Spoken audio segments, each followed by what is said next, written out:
You get these ideas in your head of something that you wish sort of existed, or you hear something like a part in a song might only last for 10, 20 seconds. And you're like, I wish there was like a whole song that was sort of like devoted to that idea in that song that was never fleshed out, and you like want to make that yourself, you know? I think that's where the majority of the inspiration comes. I mean, there's more sort of abstract things give you inspiration, but I think the most like clear-cut thing is just listening to a bunch of different music and wanting to be able to weave together the different styles that you like to make sort of a cohesive sound. The idea of coming up with something where someone can listen to it and say, that sounds like a real foreign national song, you know? I think like that's always something that I like to strive for.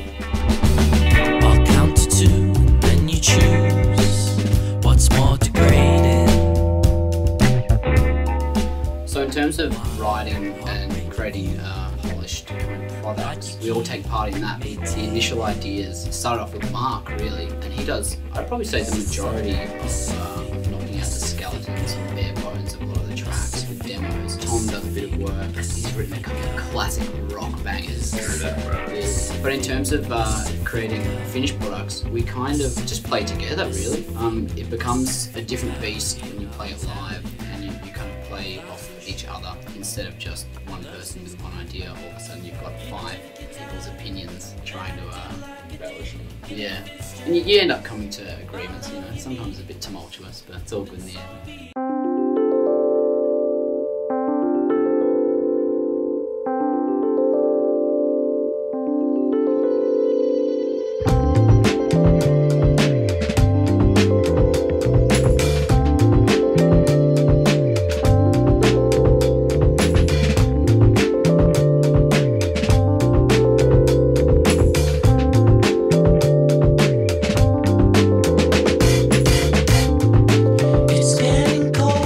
National sound is kind of, well, we're a rock band. I think rock and roll is always going to be the strongest. We all have really diverse kind of listening habits. So I would say, in addition to rock and roll, there are elements like jazz, pop, even a little hip hop, psychedelic rock, classic rock, easy listening, lots of shit. And I think that's sort of where the unique sound comes from. It's just that none of us listen to the same kind of stuff. So.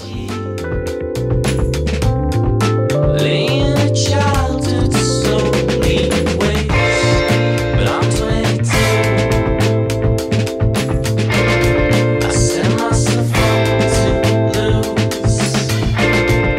Mama's real. My first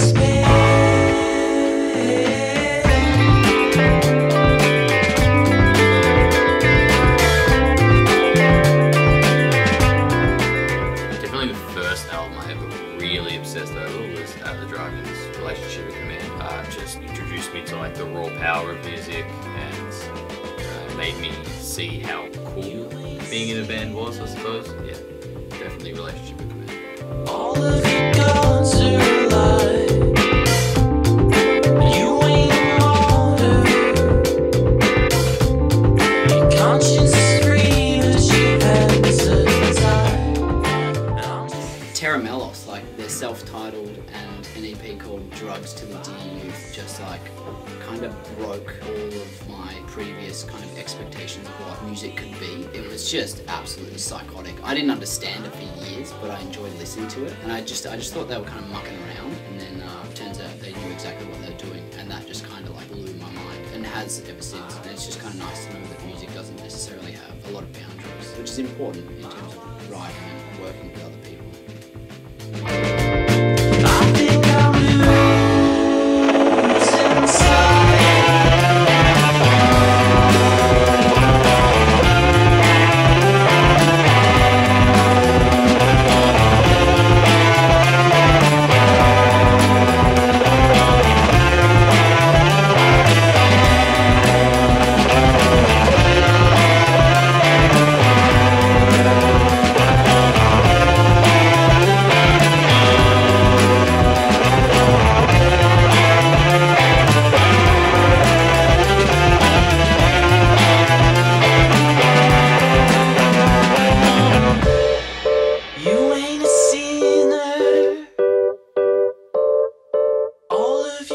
So next week we head to Big Sound in Brisbane. It's a music festival that runs over 3 days with 150 bands that play across all the venues in Fortitude Valley. So that'll be super fun. Straight after that we fly to Launceston to play as part of the Junction Arts Festival. I've never been to Tassie, so that's really exciting. And then I suppose after that we're just going to get back into finishing the album.